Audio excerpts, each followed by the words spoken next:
누가복음 읽겠습니다. 그 뒤로 6달이 되었을 때 하나님께서 천사 가브리엘을 갈릴리 지방의 나사렛 동네로 보내시어 다윗의 가문에 속한 요셉이라는 남자와 약혼한 처녀에게 가게 하였다. 그 처녀의 이름은 마리아였다. 천사가 안으로 들어가서 마리아에게 말하였다. 기뻐하여라, 은혜를 입은 자야, 주님께서 그대와 함께 하신다. 마리아는 그 말을 듣고 몹시 놀라 도대체 그 인사말이 무슨 뜻일까 하고 궁금히 여겼다.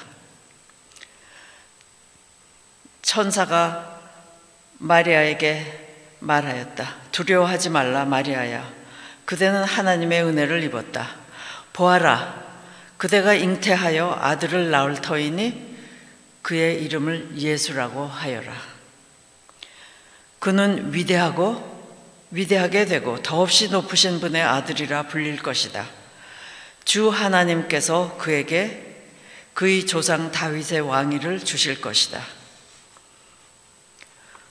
그는 영원히 야곱의 집을 다스리고 그의 나라는 무궁할 것이다. 마리아가 천사에게 말하였다.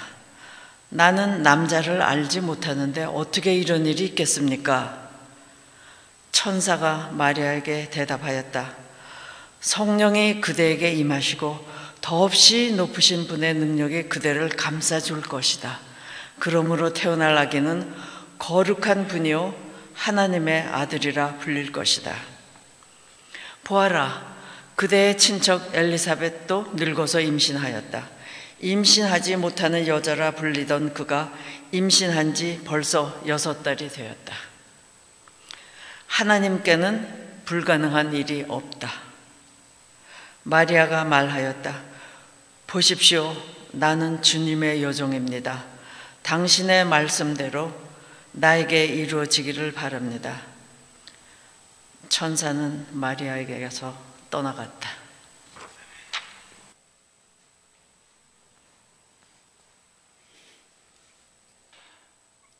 요즘은 타임슬립이라는 주제로 만든 영화나 드라마가 많이 있습니다. 타임슬립은 그러니까 과거의 사람이 뭐 어떤 방식인지 몰라도 현재에 와서 사는 겁니다. 혹은 반대로 현재 사람이 과거로 가서 사는 거죠. 뭐 깨보니까 과거가 됐고 깨보니까 옛날 사람이 지금 뭐 수백 년의 시간 간격을 뛰어넘어서 현재에 와 있더라는 겁니다. 이게 타임슬립이죠. 이런 영화나 드라마가 많이 있는데 이거의 시조세는 백 투 더 퓨처라는 영화입니다. 오래된 영화죠. 아주. 그렇게 현재를 살다가 깨보니까 과거에 떨어져 있는 사람하고 있게 된 사람하고 반대로 과거의 사람인데 깨보니까 현재에 와 있는 사람 둘 다 당황스럽겠죠. 뭐 얼마나 당황스럽겠어요. 지금 이러고 있다가 갑자기 가 쓰고 뭐 이런 데 뚝 떨어졌어 내가. 아니면 그 가 쓰고 있던 사람이 갑자기 초현대식 병원에 뚝 떨어졌어요. 얼마나 당황스럽겠어요. 제 질문은 이건 뭐 농담 같은 질문이지만 어떤 사람이 더 황당할까? 과거에서 현재로 와서 떨어진 사람이 더 황당할까요? 아니면은 현재에 있다가 과거로 간 사람이 더 황당할까요? 이거 퀴즈입니다. 오늘 이 퀴즈 맞히시는 분은 점심값 5불 제가 내드리죠. 자, 과거에서 현재로 온 사람이 더 황당하다고 생각하는 사람은 손 들어 보십시오. 과거에서 현재로 왔는데 더 황당하다. 반대로 현재에서 과거로 갔는데 더 황당하다. 돈 좀 쓰게 생겼는데. 저는 당연히 과거에 있다가 현재로 온 사람이 더 황당할 거라고 생각합니다. 왜냐하면 그 이유가 이거예요. 현재 사는 사람은 과거에 대해서 알잖아요. 직접 내가 살아보진 않았지만 뭐 드라마도 있고 역사책도 있고 다큐멘터리도 있고 뭐 조선시대 때 어떤 일이 일어났는지 다 알잖아요. 그러니까 과거로 갔다는 사실이 당황스럽긴 해도 우리가 많이 익히까지는 몰라도 어쨌든 어느 정도는 듣고 아는 그런 세상에 떨어진 거고, 조선시대에 살던 사람이 지금 2023년에 떨어졌으면 진짜 뭐가 뭔지 모를 거 아닙니까? 아니 몇 년 전만 해도 공상과학 영화에 사람이 전화기를 손에 들고 다니면서 전화한다, 이거 완전히 픽션이었죠. 그리고 마이너리티 리포트 같은 데 보면은 막 이렇게 막 사람 이렇게 막 하잖아요. 막 허공에다 대고 그림을 일로 붙였다가 절로 붙였다가 막 하잖아요. 그런 거 다 한단 말이에요. 지금 사람 지나가면서 이 눈 보고 이 사람이 뭐 기호가 뭐다, 어떤 옷을 좋아한다, 어떤 화장품 좋아한다, 광고 쫙 뜨잖아요. 그거 다 해요. 요즘 유튜브 보십시오. 여러분이 보는 유튜브 비슷한 거 자꾸 나오잖아요. 그런 세상에 조선시대에 살던 사람이 떨어졌다고 생각해 보십시오. 앞뒤 분간 못하는 건 당연합니다. 당연하죠. 아주 당황스러울 거예요. 왜 그러냐 하면은 우리 사람은 자기 눈으로, 자기 시각으로 세상을 바라보기 때문에 그래요. 근데 우리가 갖고 있는 우리 눈, 우리 시각은 오랜 경험의 산물이고 직간접적인 경험의 산물입니다. 우리가 직접 보고 들은 것도 있지만 들어서 아는 것도 있고 배워서 아는 것도 있고, 그게 우리의 시각을, 우리의 관점을 결정합니다. 근데 우리가 갖고 있는 지금 관점은 우리가 공부한 것들로부터 영향을 많이 받는 거죠. 그러니까 과거로 가도 당황스럽긴 하지만 그렇게 이상한 건 아니에요. 이거 내가 드라마에서 본 거네? 아니면은 다큐멘터리에서 아는 거네? 역사책에서 공부한 거네? 이런 일이 나오는 거죠. 그런 겁니다. 그런데 그런 시각을 갖추지 못한 사람이 현재에 딱 떨어지면은 진짜 아무것도 모르는 거죠. 요 얘기는 여기까지만 하고 잠시 다른 얘기. 이 사람이 어떤 관계를 맺고 살아갈 수 있는 사이즈는 150명이 맥시멈이라고 하죠. 직접적인 관계를 맺고 하나의 집단을 이루고 살아갈 수 있는 그런 사람의 사이즈는 150명을 넘지 않는다고 합니다. 150명이 넘어가면은 이미 그때는 관계를 다 맺었다고 말할 수 없는 거예요. 그건 하나의 집단이라고 얘기할 수 없다는 얘기입니다. 그런데 우리는 얼마나 지금 엄청나게 큰 집단을 이루고 살지 않습니까? 국가, 한인 공동체, 우리 교회는 조그마니까 150명 안 되니까 직접적인 관계를 맺지만 큰 교회들, 이런 교회들, 그 큰 교회들 다니는 사람 보시면은요, 그 사람이 자기는 그 교회 소속이라고 생각해요. 등록을 해서만이 아니라 너 어디 교회 다녀? 어느 교회 교인이냐? 그러면 어느 교회 교인이라고 얘기해. 자기 소속감이 있는 겁니다. 그거는 그 공동체에 대한 자기 소속감이 있는 거예요. 근데 그 교회는 몇천 명이야. 그런데도 소속감이 있어요. 근데 150명을 넘지 못한다는 이론에 따르면 그건 소속감이 생기면 안 되는 겁니다. 소속감이 있을 수가 없는 거예요. 물론 그렇게 큰 교회 다니는 사람들은 그냥 예배만 왔다 갔다 하고 사람하고 부딪히지 않고 뭐 그러는 경우도 있죠. 그렇지만 그런 사람도 나는 그 교회 다닌다고, 그 교회 소속이라고 이렇게 말한단 말이에요. 이게 가능한 이유는 뭐냐면 이렇게 설명하잖아요. 이야기를 만들어내는 힘 때문에 그렇다. 150명 넘는 사이즈가 한 집단이 될 수 있는 이유는 뭐냐면 그 집단 사람들이 자기네들의 정체성을 확인할 수 있는, 경험할 수 있는, 간접적으로라도 경험할 수 있는 그런 이야기를 만들어낸다는 겁니다. 그러니까 애국이라는 것도 우리가 뭐 한국이면 한국, 미국이면 미국, 이 거대한 인간 집단에 내가 소속이라는 그런 생각을 어떻게 가져요? 그런데 축구하면 우리는 한국을 응원해요. 여기 살면서도 한국을 응원하잖아요. 우리가 한국에 대한 그런 소속감이 있는 겁니다. 왜 그게 가능하냐 하면은 하나의 이념, 이데올로기, 이야기 뭐라고 불러도 좋은데 그 소속감이 생기게 하는, 그 집단의 일원이라고 생각하게 만드는 그런 이야기를 만들어냈기 때문에 150명 넘어가는 큰 집단의 일원이라는 자기 정체성을 갖게 됐다, 이런 얘기입니다. 이야기를 만들어내는 힘이 사실 우리 현재 인류를 만들어냈다라고 말해도 과언이 아니라는 겁니다. 그런데 그 옛날 사람하고 지금 사람들하고 이야기를 만들어서 담는 그릇이 있어요. 그걸 표현하는, 그러니까 정체성을 표현하는, 쉽게 얘기하면 그 집단의 정체성을 표현하는 수단, 그릇이 있습니다. 옛날 사람들은 그게 이야기예요. 아니면 연극이거나 시거나 큰 부분을 차지하는 게 뭐냐면 제사 예배입니다. 제사 예배. 옛날에 사람들이 왜 예배를 드렸느냐? 그 신에 대한 어떤 공경심만 가지고 그렇게 한 게 아니에요. 그 집단 정체성을 형성하는 데 필요했기 때문에 다 같이 모여서 예배를 드린 겁니다. 한 신에 대해서 자기들이 수호하는 한 신에 대한 충성심은 뭐냐면 그 신에 대한 충성심이자 곧 동시에 그 집단에 대한 소속감과 충성심을 다지는 계기가 됐다 이겁니다. 제가 대림절에 이렇게 자꾸 설명을 하는데 설명을 하고 있지 않습니까? 이거 뭐 감동적인 얘기를 하고 뭐 마음을 움직이려고 하는 생각은 전혀 안 하고 자꾸 설명을 하고 있는데 이거는 저의 신조 때문에 그렇습니다. 이해를 해야 감동이 커진다고 저는 생각해요. 뭘 알아야 감동이 커지는 거지 알지 못하고 생기는 감동은 아주 일시적이고 순간적이고 금방 사라지는 거라고 생각해요. 지속적으로 나의 그 삶에 내 정신에 영향을 끼치는 그런 감동은 이해가 밑받침이 되지 않으면 안 된다고 생각하는 거예요. 제가 지금 예수의 탄생과 마리아에 대한 얘기를 하면서 이렇게 이해를 돕는 말씀을 드리는 이유가 이겁니다. 그 옛날 사람들이 그렇게 시도 만들었고 노래도 지었고 이게 다 정체성을 이야기입니다. 정체성을 만들어내는 강화시키는 이야기인데 그 중에 하나가 예전, 예배, 룰십, 리추얼이에요. 리추얼. 그리고 리추얼에서 나오는 이야기가 신화입니다. 신화, 미트, 신화.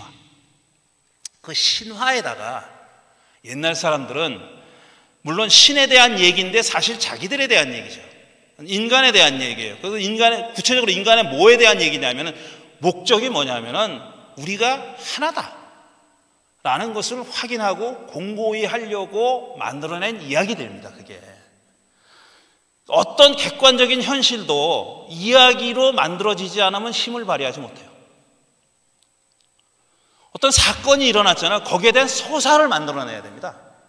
어떤 사건이 일어났어요. 그 사건이 그 시대를 사는 사람 혹은 그 이후의 시대를 사는 사람한테 지속적으로 영향을 미치려면 그 사건을 가지고 이야기를 만들어내야 돼요. 그래야 영향력을 발휘하는 겁니다. 그렇게 만들어낸 이야기 중에 역사라는 게 있는 겁니다. 역사는 뭐냐면 서사화된 사건입니다. 이야기로 만들어진 사건이에요. 그 일지라는 게 연보 일지라는 게 있잖아요. 몇 월 며칠에 무슨 일이 일어났다. 몇 월 며칠에 무슨 일이 일어났다. 이런 거 있잖아요. 그건 일지죠, 일지. 근데 일지는 아무런 힘을 발휘하지 못해요. 그 일지를 가지고 그 일지에 적힌 사건을 가지고 이야기를 만들어내야 거기서 어떤 교훈도 얻고 후대 사람들이 영향을 주는 겁니다. 역사는 그러니까 과거에 일어난 일을 객관적으로 서술하는 것, 그게 역사가 아니에요. 역사는 서사화된 사건입니다. 이야기로 만들어낸, 이야기화된 그런 사건이에요. 근데 그렇게 이야기로 만들어내서 담은 그릇 가운데 옛날 사람들이 많이 썼던 그릇이 신화라는 거예요. 현대인들은 그런 그릇을 사용하지 않습니다. 안 해요. 제가 타임슬립 얘기를 왜 했냐면은 자, 우리가 지금 옛날 이야기를 알기 위해서 옛날에 어떤 일이 일어났다. 그냥 객관적으로 어떤 사실이 일어났다. 이게 아니라 그게 그 당시 사람들한테 어떤 의미를 가졌느냐를 알려면은 그들의 서사를 이해해야 됩니다. 제일 좋은 방법은 타임슬립을 해가지고 그때로 가면은 제일 좋겠죠. 그런데 그러지 못하잖아요. 그거는 픽션에서만 나오는 얘기, 지금 현실에서는 그렇게 못하지 않습니까? 그래서 우리가 하는 게 공부예요. 역사 공부를 하는 건데 그 역사 공부라는 것이 뭐냐면 그렇게 만들어진 서사가 그 당시 사람들에게 어떤 영향력을 발휘했고 어떤 의미를 줬느냐 하는 것을 아는 겁니다. 그게 역사를 공부하는 거예요. 자, 복음서는 한마디로 서사입니다. 서사. 일어난 일을 리포트하는 보고서가 아니에요. 사건 보고서가 아니에요. 벌어진 일을 그때 당시 그 사람들은 그 일을 어떻게 이해했느냐 하는 것을, 벌어진 일을 자기가 경험한 것을 서사화한 겁니다. 이야기로 만들어낸 거예요. 근데 그렇게 만들어낸 이야기를 담은 그릇들 가운데 신화라는 그릇이 있는 거예요. 신화를 무슨 적대시하고 나쁘게 생각할 이유가 없어요. 그 사람들은 그게 자기들의 경험과 이야기를 담는 그릇이었습니다. 우린 그걸 안 쓰죠. 하지만 그 사람들은 그걸 썼어요. 많이 썼어요, 그것도. 그러면은 복음서는 예외냐, 복음서에 신화가 없냐? 오랫동안 그렇게 생각해 왔습니다. 기독교가 탄생한 1900년 동안 그렇게 생각해 왔어요. 신화 얘기하면 저런 죽일 놈, 이단, 뭐 나쁜 놈, 저런 놈들 교회에서 쫓아내라, 뭐 난리 쳤습니다. 19세기까지 그랬어요. 그렇게 실제로 그런 얘기 했다가 파문당하고 쫓겨나고 심지어는 죽은 사람들도 많이 있습니다. 지금은 다 사실 이 성서를 조금이라도 연구하는 사람은 물론이고 진지하게 읽는 사람들은 이 신화라는 그릇에 담겨 있다, 그릇에 담겨 있다라는 사실을 다 압니다. 거기에 별로 봐도 되지 않아요. 근데 제가 지금 하는 얘기 같은 얘기를 아무도 안 할까? 대부분의 교회에서는 얘기를 안 하니까 여전히 과거에 머물러 있는 거예요. 100년 전에 머물러 있는 겁니다. 신화 얘기하면 저런 얘기 하는 얘기는 듣지 말자. 이렇게 돼버리고 마는 거예요. 근데 역사적 사실이라는 게 말이죠, 모든 사람이 다 한 사건을 똑같이 보느냐? 그건 아니잖아요. 똑같은 사건이라도 어느 관점에서 바라보느냐에 따라서 굉장히 해석이 달라집니다. 똑같은 사건을 돈 많은 사람이 보는 것과 진짜 그날 먹을 것이 없는 사람이 보는 것은 너무 달라요. 완전히 달라요. 그걸 인정해야 됩니다. 그걸 이해하고 인정해야 돼요. 다르다는 것을 인정해야 돼요. 이런 똑같은 사건도 보는 사람에 따라서 얼마나 달라질 수 있느냐 하는 것을 기가 막히게 그린 흑백 영화가 1950년에 나온 구로사와 아키라의 라쇼몽이라는 영화입니다. 여러분 유튜브에 가서 특정 방송을 유튜브에 가서 라쇼몽 쳐보세요. 화질 좋은 서브타이틀 달려있는 영상이 나옵니다. 집에 가서 보세요. 안 보신 분 보세요. 이게 무슨 얘기냐면 어떤 사무라이가 부인이랑 같이 숲속을 가다가 이 사무라이가 죽어요. 근데 그 사건에 대한, 그 사건을 본 사람들이 다 다르게 얘기하는 거예요. 그 부인도 얘기하고 산적도 나오고 뭐 누구도 나무꾼도 나오고 다 여러 사람이 나오는데 그 사람들이 이제 관아에 가가지고 그렇게 얘기하는데 완전히 다른 얘기를 하는 거예요. 이게 같은 사건이 맞나 싶을 정도로. 그게 구로사와 아키라가 하고 싶은 얘기입니다. 한 사건도 이렇게 사람에 따라서 달리 보인다는 겁니다. 전혀 달리 보인다는 거예요. 그래서 뭐 상도 많이 받았죠, 그 영화가. 자,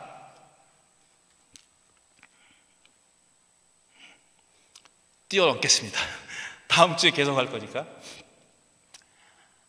마가복음에는 예수님 탄생 얘기가 없습니다.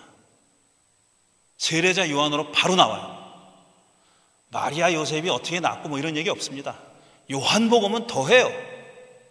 태초에 말씀이 계셨대. 이건 아주 철학적으로 나와요. 말씀이 우리와 함께 계셨다. 말씀이 하나님이었다. 로고스가 하나님이었다. 이렇게 나와요. 요셉 마리아 안 나옵니다, 거기에. 예수님의 탄생 이야기를 전하는 복음서는 마태와 누가복음서예요.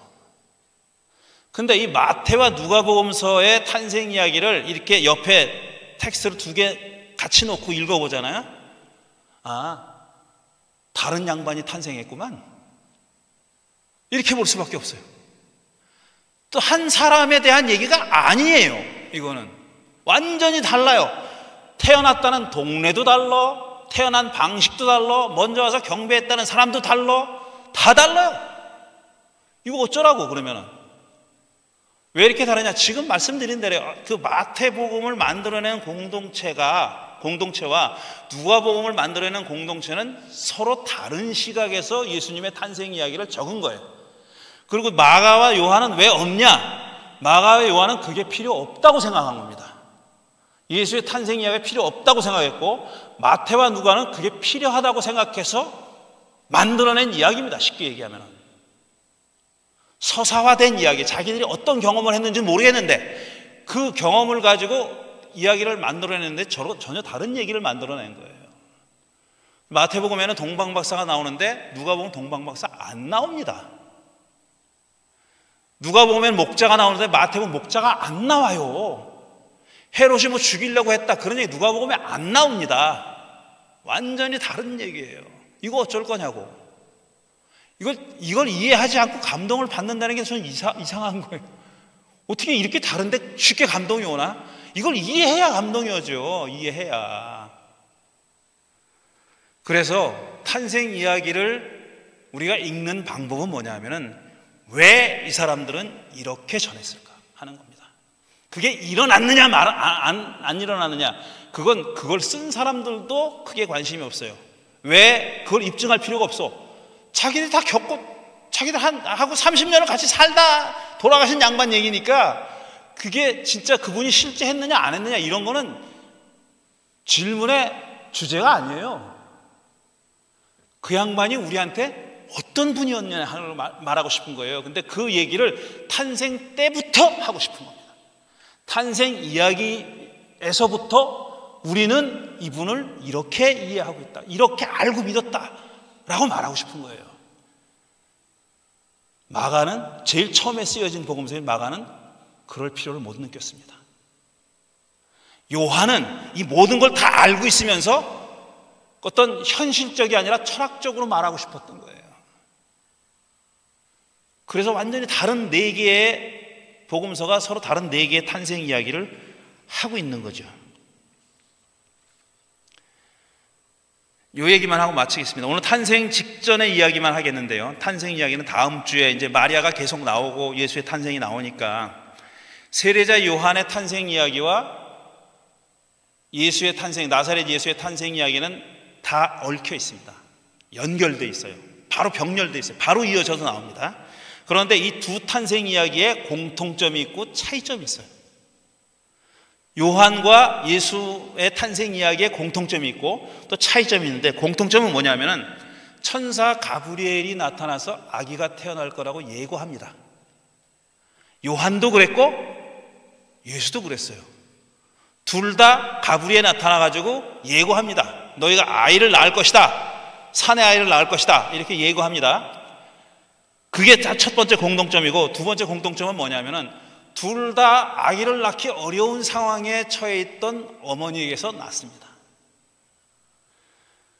요한의 어머니 엘리사벳은 노인이라는 거예요. 아기를 낳을 나이가 지났어요 벌써.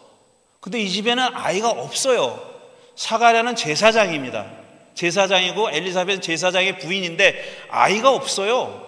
그런데 이제 제사장이 일 보려고, 자기 제사장 일을 하려고 성전에 들어간 사이에 거기 가브리엘이 나타나가지고 얘기합니다. 아이를 낳을 수 없는 처지였었어요. 마리아는 아이를 낳으면 안 되는 사람이었습니다. 왜? 이 사람이 아이를 낳으면 미혼모가 되는 겁니다. 현대어로 말하면 미혼모가 되는 거예요. 약혼을 했으나 결혼하기 전에, 요셉과 약혼했으나 결혼하기 전에 아이를 낳잖아요. 그러니까 미혼모가 되는 거예요. 하나는 아기를 낳기 어려운 상황이었고 하나는 아이를 낳을 수 없는 상황이에요. 상황은 비슷합니다. 성격은 좀 다르지만 차이점이 있어요. 이 차이점이 또 매우 중요합니다. 가브리엘이 요한의 경우에는 아버지한테 나타납니다. 성전에서 성전 일을 보던 사가랴 아버지한테 나타나가지고 아들을 낳을 거다고 얘기해요.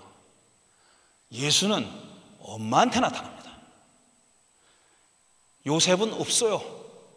이 아이를 낳을 것이라는 고지를 할 때 요셉은 없습니다.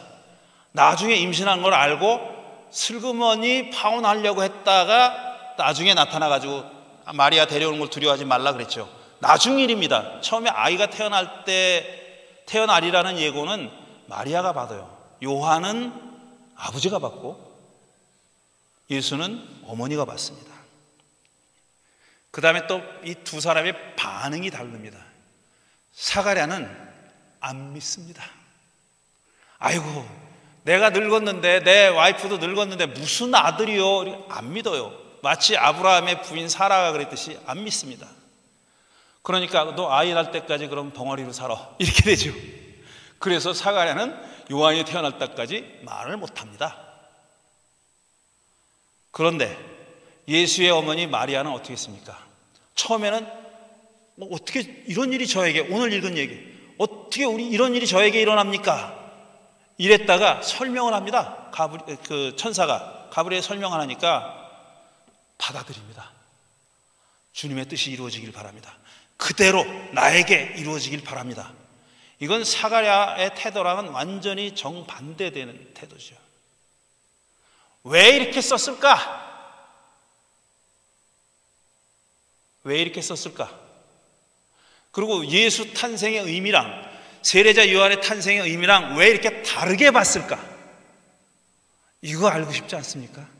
이거 알아야 감동이 되는 거예요. 그 얘기는 다음 주에. 오늘 너무 길게 했으니까 다음 주에 하겠습니다. 다음 주에 성탄절, 성탄 예배 드리는데 아기 탄생 이야기와 연결해가지고 이 얘기를 계속 해보도록 하겠습니다. 잠시 묵상하겠습니다.